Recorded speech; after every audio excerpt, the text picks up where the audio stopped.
Sen viri nang sen ve kan hon Chelale ne sen ve ke be ho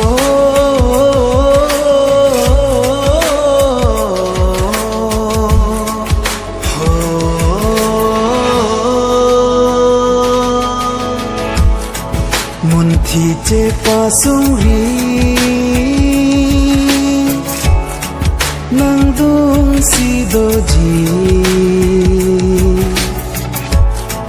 ne che the do tike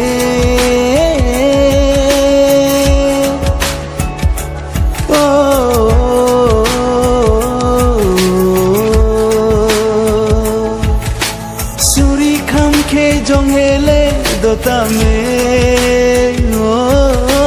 Chelale bom nang kang hon nang phan ke me